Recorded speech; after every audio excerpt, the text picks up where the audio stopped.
ओम शांति। आज अव्यक्त बाप दादा के 3-10-21 के अव्यक्त महावाक्य रिवाइज हैं 31-3-88। मुरली की हेडिंग है वाचा और कर्मणा दोनों शक्तियों को जमा करने की ईश्वरीय स्कीम। आज रूहानी क्षमा अपने रूहानी परवानों को देख रहे हैं। चारों ओर के परवाने क्षमा के ऊपर फिदा अर्थात कुर्बान हो गए हैं।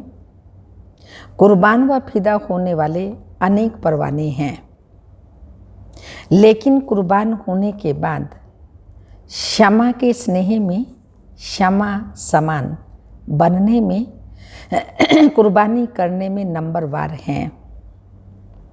वास्तव में कुर्बान होते ही हैं दिल के स्नेह के कारण। दिल का स्नेह और स्नेह इसमें भी अंतर है। स्नेह सभी का है, स्नेह के कारण कुर्बान हुए हैं। दिल के स्नेही बाप के दिल की बातों को व दिल की आशाओं को जानते भी हैं और पूर्ण करते हैं। दिल के स्नेही दिल की आशाएं पूर्ण करने वाले हैं। दिल के स्नेही अर्थात जो बाप के दिल ने कहा वह बच्चों के दिल में समाया, और जो दिल में समाया वह कर्म में स्वतः ही होगा। स्नेही आत्माओं के कुछ दिल में समाता है, कुछ दिमाग में समाता है। जो दिल में समाता है वह कर्म में लाते हैं, जो दिमाग में समाता है उसमें सोच चलता है कि कर लेंगे, कर सकेंगे व नहीं, करना तो है, समय पर हो ही जाएगा। ऐसी सोच चलने के कारण सोच तक ही रह जाता है, कर्म तक नहीं होता। आज बाप दादा देख रहे थे कि कुर्बान जाने वाले तो सभी हैं। अगर कुर्बान नहीं जाते तो ब्राह्मण नहीं कहलाते, लेकिन बाप के स्नेह के पीछे जो बाप ने कहा वह करने के लिए कुर्बानी करनी पड़ती, अर्थात अपनापन। चाहे अपनेपन में अभिमान हो व कमजोरी हो, दोनों का त्याग करना पड़ता है। इसको कहते हैं कुर्बानी। कुर्बान होने वाले बहुत हैं, लेकिन कुर्बानी करने के लिए हिम्मत वाले नंबरवार हैं। आज बाप दादा सिर्फ 1 मास की रिजल्ट देख रहे थे। इसी सीजन में विशेष बाप दादा ने बाप समान बनने का भिन्न भिन्न रूप से कितनी बार इशारा दिया है, और बाप दादा की विशेष यही दिल की श्रेष्ठ आशा है।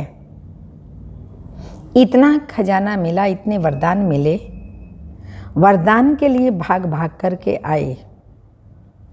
आपको भी, बाप को भी खुशी है कि बच्चे स्नेह से मिलने आते हैं, वरदान ले खुश हो जाते हैं। लेकिन बाप के दिल की आश पूर्ण करने वाले कौन? जो बाप ने सुनाया उसको कर्म में कहाँ तक लाया? मनसा वाचा कर्मणा तीनों की रिजल्ट कहाँ तक समझते हो? शक्तिशाली मनसा संबंध संपर्क में कहाँ तक आई? सिर्फ अपने आप बैठ मनन किया, यह उन्नति के लिए बहुत अच्छा है और करना ही है। लेकिन जिन श्रेष्ठ आत्माओं की श्रेष्ठ मनसा अर्थात संकल्प शक्तिशाली है, शुभ भावना शुभ कामना वाले हैं, मनसा शक्ति का दर्पण क्या है? क्या है मनसा शक्ति का दर्पण? दर्पण है बोल और कर्म। मन में जो होता है वो मालूम पड़ता है बोल और कर्म से। चाहे अज्ञानी आत्माएं चाहे ज्ञानी आत्माएं, दोनों के संबंध संपर्क में बोल और कर्म दर्पण हैं। अगर बोल और कर्म शुभ भावना शुभ कामना वाले नहीं हैं तो मनसा शक्ति का प्रत्यक्ष स्वरूप कैसे समझ में आएगा? जिसकी मनसा शक्तिशाली व शुभ है, उनकी वाचा और कर्मणा स्वतः ही शक्तिशाली शुद्ध होगी, शुभ भावना वाली होगी। मनसा शक्तिशाली अर्थात याद की शक्ति भी श्रेष्ठ होगी, शक्तिशाली होगी, सहज योगी होंगे। सिर्फ सहज योगी भी नहीं, लेकिन सहज कर्म योगी होंगे। तो बाप दादा ने देखा, याद को शक्तिशाली बनाने में मेजॉरिटी बच्चों का अटेंशन है। याद को सहज और निरंतर बनाने के लिए उमंग उत्साह है। आगे बढ़ भी रहे हैं और बढ़ते ही रहेंगे, क्योंकि बाप से स्नेह अच्छा है, इसलिए याद का अटेंशन अच्छा है। और याद का आधार है ही स्नेह। बाप से रूह ध्यान करने में भी सब अच्छे हैं, कभी कभी थोड़ी आंख दिखाते भी हैं। वह भी तब जब आपस में थोड़ा बिगड़ते हैं, फिर बाप को उलाहना देते हैं कि आप क्यों ठीक नहीं करते। फिर भी वह स्नेह भरी मोहब्बत की आंख है, भगवान को भी आंख दिखाते हैं। लेकिन जब संगठन में आते हैं, कर्म में आते हैं, कारोबार में आते हैं, परिवार में आते हैं, तो संगठन में बोल अर्थात वाचा शक्ति इसमें व्यर्थ ज़्यादा दिखाई देती है। वाणी की शक्ति व्यर्थ जाने के कारण वाणी में जो बाप को प्रत्यक्ष करने का जौहर है, वह शक्ति अनुभव करानी चाहिए। वो कम होती हैं, बातें अच्छी लगती हैं, वो दूसरी बात है। बाप की बातें रिपीट करते हो तो ज़रूर अच्छी होंगी ना, लेकिन वाचा की शक्ति व्यर्थ जाने के कारण शक्ति जमा नहीं होती। इसलिए बाप को प्रत्यक्ष करने की आवाज़ बुलंद होने में अभी देरी हो रही है। साधारण बोल ज़्यादा हैं। अलौकिक बोल हों, फरिश्तों के बोल हों, अभी इस वर्ष इस पर अंडरलाइन करना। जैसे ब्रह्मा बाप को देखा, फरिश्तों के बोल थे, कम बोल और मधुर बोल। जिस बोल का फल निकले वह है यथार्थ बोल, और जिस बोल का कोई फल नहीं वह है व्यर्थ। चाहे कारोबार का फल हो, कारोबार के लिए भी बोलना तो पड़ता है ना, वह भी लंबा नहीं करो। अभी शक्ति को जमा करना है। जैसे याद से मनसा की शक्ति जमा करते हो, साइलेंस में बैठते हो, तो संकल्प शक्ति जमा करते हो, ऐसे वाणी की शक्ति भी जमा करो। हंसी की बात सुनाते हैं। बाप दादा के वतन में सबके जमा की भंडारियां हैं। आपके सेवा केंद्र में भी भंडारियां तो है ना। बाप के वतन में बच्चों की भंडारी है। हर एक सारे दिन में मनसा, वाचा, कर्मणा तीनों शक्तियां बचत कर जमा करते हैं, वह है भंडारी। मनसा शक्ति कितनी जमा की, वाचा शक्ति, कर्मणा शक्ति कितनी जमा की, इसका सारा पोता मेल है।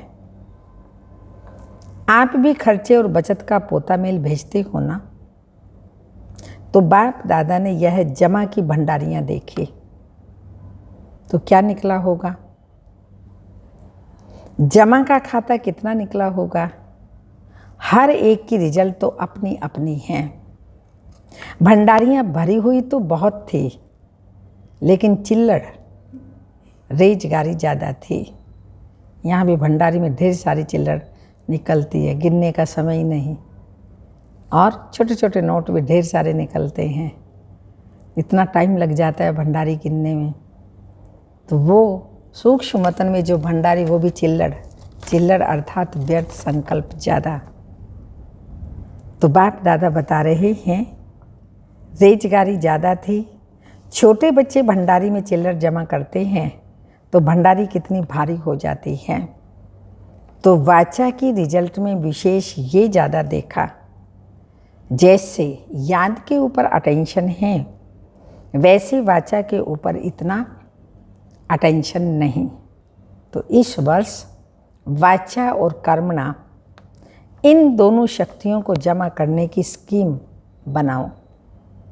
जैसे गवर्नमेंट भी भिन्न भिन्न विधि से बचत की स्कीम बनाती है ना, ऐसे इसमें मूल मनसा है, ये तो सब जानते हैं। लेकिन मनसा के साथ साथ विशेष कर्मणा, वाचा और कर्मणा, ये संबंध संपर्क में स्पष्ट दिखाई देती है।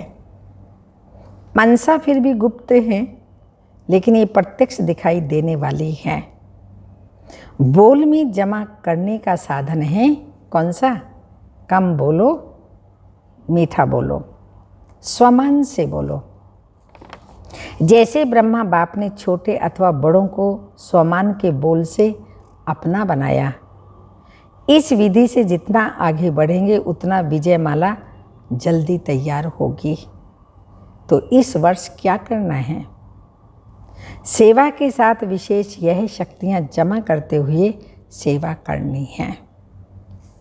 सेवा के प्लान्स तो सभी ने अच्छे से अच्छे बनाए हैं, और अभी तक जो प्लान प्रमाण सेवा कर रहे हैं चारों ओर, चाहे भारत में चाहे विदेश में, अच्छे भी कर रहे हैं और करने वाले भी हैं।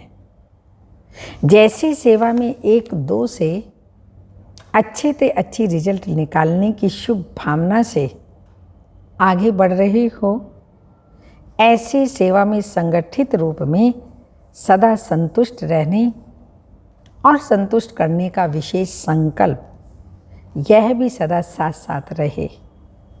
क्योंकि एक ही समय 3 प्रकार की सेवा साथ साथ होती है। एक है अपनी संतुष्टता, यह है स्व की सेवा। दूसरी है संगठन में संतुष्टता, यह है परिवार की सेवा।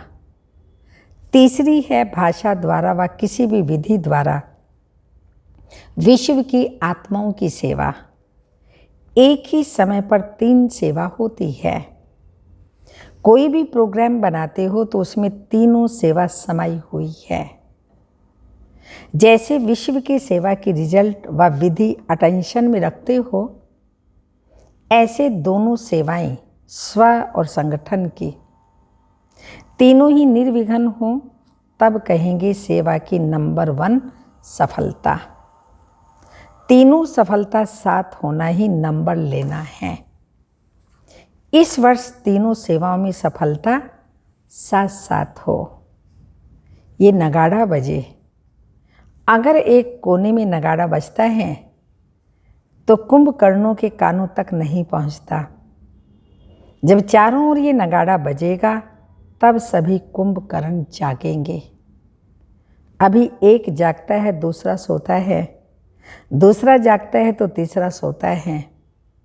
थोड़ा जागते भी तो हैं, अच्छा अच्छा करके फिर सो जाते हैं। लेकिन जाग जाएं और मुख से व मन से ओहो प्रभु कहें और मुक्ति का वर्षा लेवें, तब समाप्ति हो। जागेंगे तब तो मुक्ति का वर्षा मिलेगा ना।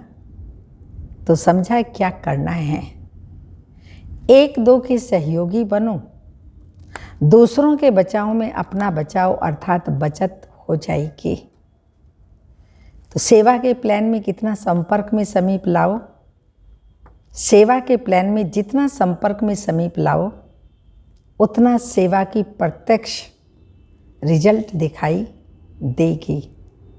संदेश देने की सेवा तो करते आई हो, करते रहना।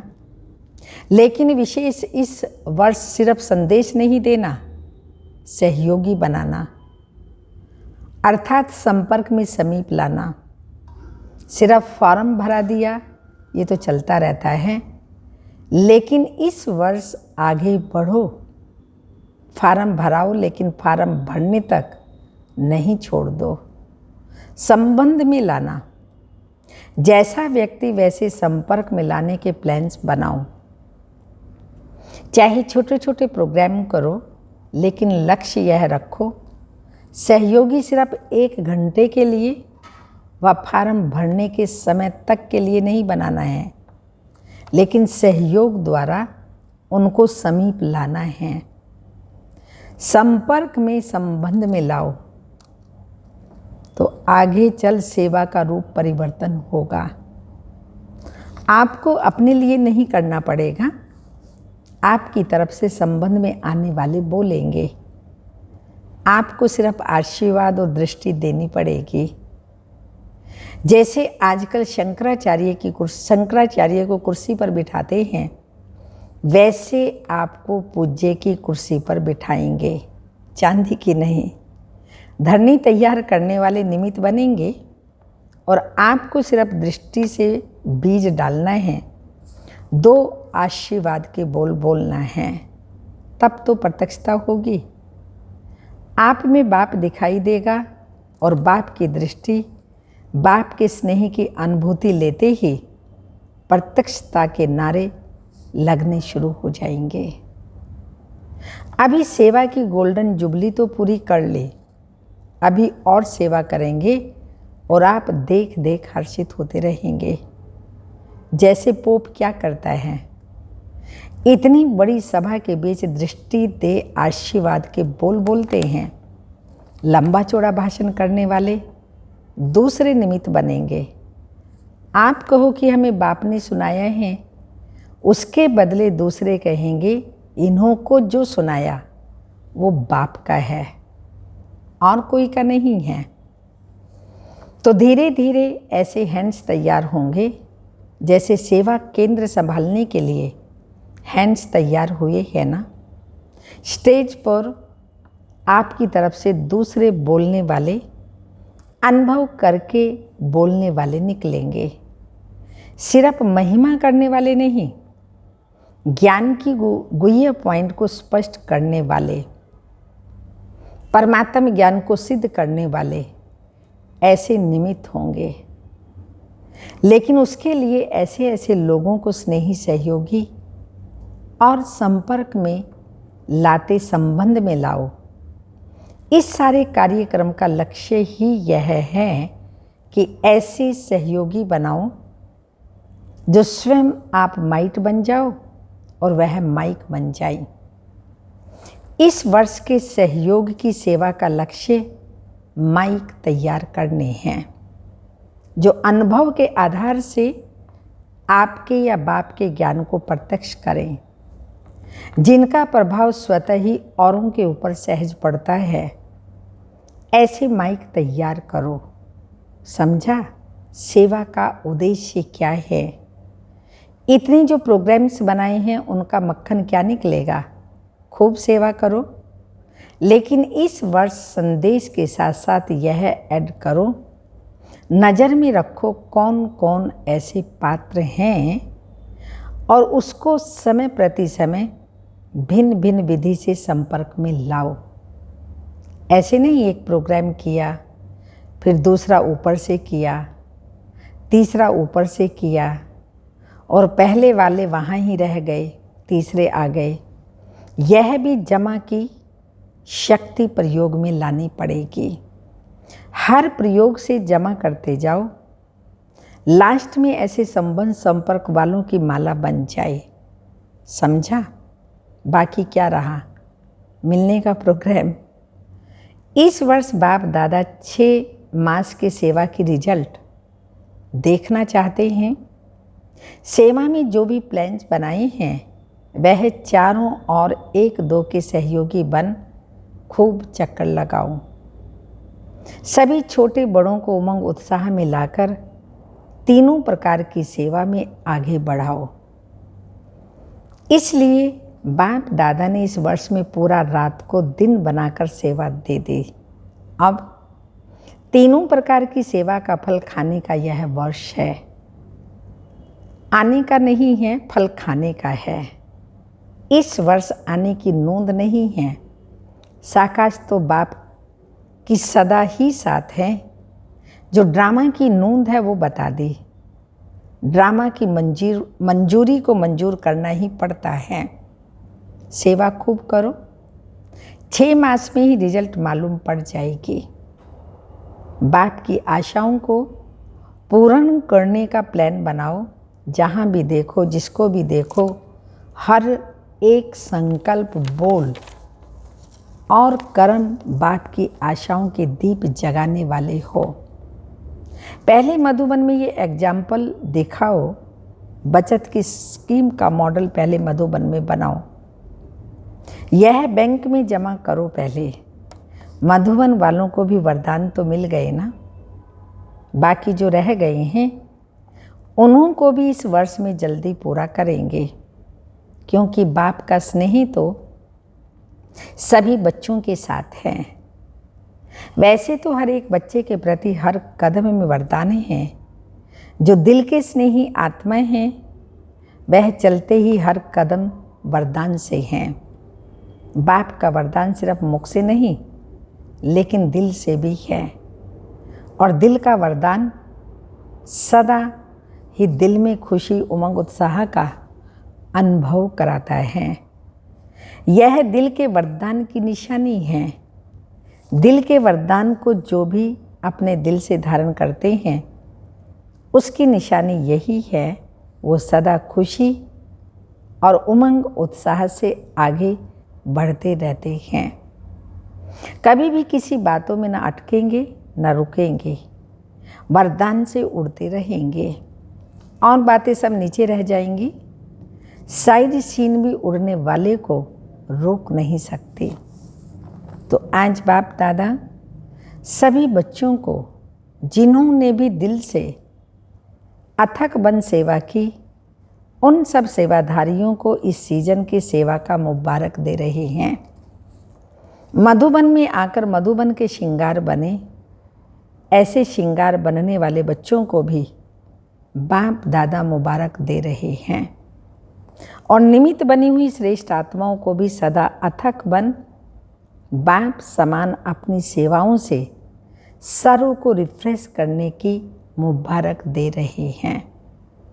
और रथ को भी मुबारक है। चारों ओर के सेवाधारी बच्चों को मुबारक हो। निर्विघ्न बन बढ़ते रहो और बढ़ते रहना है। देश विदेश के सभी बच्चों को आने की भी मुबारक है, तो रिफ्रेश होने की भी मुबारक है। ढेर सारी मुबारक बाप दादा दे रहे हैं। लेकिन सदा रिफ्रेश रहना सिर्फ 6 मास तक नहीं। रिफ्रेश होने वाले भले आना, क्योंकि बाप का खजाना तो सभी बच्चों को सदा ही अधिकार है। बाप और खजाना सदा साथ हैं और सदा ही साथ रहेगा। सिर्फ जो अंडरलाइन कराई उसमें विशेष स्वयं को एग्जाम्पल बनाए, एग्जाम में एक्स्ट्रा मार्क्स लेना, दूसरे को नहीं देखना, अपने को एग्जाम्पल बनाना। इसमें जो ओटे सो अर्जुन अर्थात नंबर 1।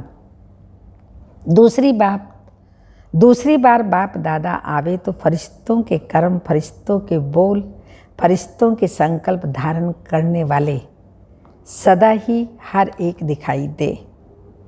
ऐसा परिवर्तन संगठन में दिखाई दे। हर एक अनुभव करे कि यह फरिश्तों के बोल, फरिश्तों के कर्म कितने अलौकिक हैं। यह परिवर्तन समारोह बाप दादा देखना चाहते हैं।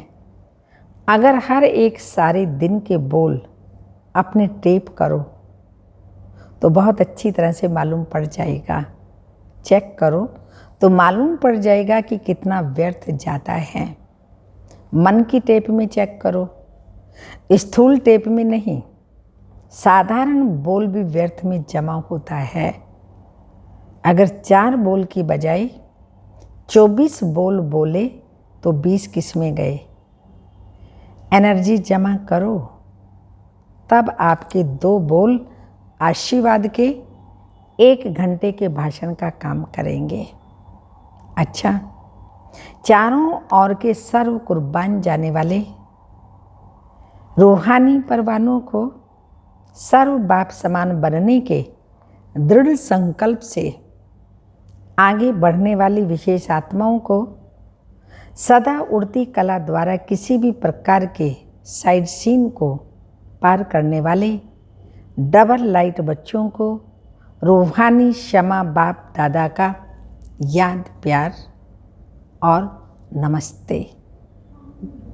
हम रूहानी बच्चों की रूहानी माता पिता बाप दादा को याद प्यार गुड मॉर्निंग डायमंड मॉर्निंग ओम नमस्ते।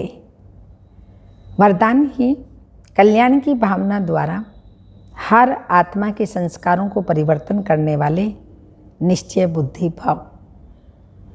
जैसे बाप में 100% निश्चय बुद्धि हो, कोई कितना भी डगमग करने की कोशिश करे लेकिन हो नहीं सकते, ऐसे दैवी परिवार व संसारी आत्माओं द्वारा भल कोई कैसा भी पेपर ले, क्रोधी बन सामना करे व कोई इंसल्ट कर दे, गाली दे, उसमें भी डगमग हो नहीं सकते।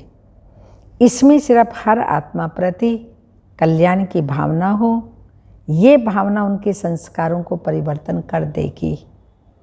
इसमें सिर्फ अधैर्य नहीं होना है, समय प्रमाण फल अवश्य मिलेगा। ये ड्रामा की नूंद है। स्लोगन: पवित्रता की शक्ति से अपने संकल्पों को शुद्ध ज्ञान स्वरूप बनाकर कमजोरियों को समाप्त करो। पवित्रता की शक्ति से अपने संकल्पों को शुद्ध ज्ञान स्वरूप बनाकर कमजोरियों को समाप्त करो। तपस्या की पॉइंट है, तपस्वी अर्थात सदा बाप की लगन में लवलीन, प्रेम के सागर में समाये हुए। मनुष्य कहते हैं आत्मा ब्रह्म में लीन हो जाती है, मगर आत्मा तो एक्टर है, इस धरा पर आएगी एक्टिंग करने। पर यहाँ संगम युग पर हम आत्माएं बाप के लव में लीन हो जाती हैं, अर्थात प्रेम के सागर में समा जाती। ज्ञान आनंद सुख शांति के सागर में समाये हुए को ही कहेंगे तपस्वी। ऐसे त्याग तपस्या वाले ही सेवाधारी कहे जाते हैं। त्याग तपस्या वाले ही सेवाधारी कहे जाते हैं। ओम शांति।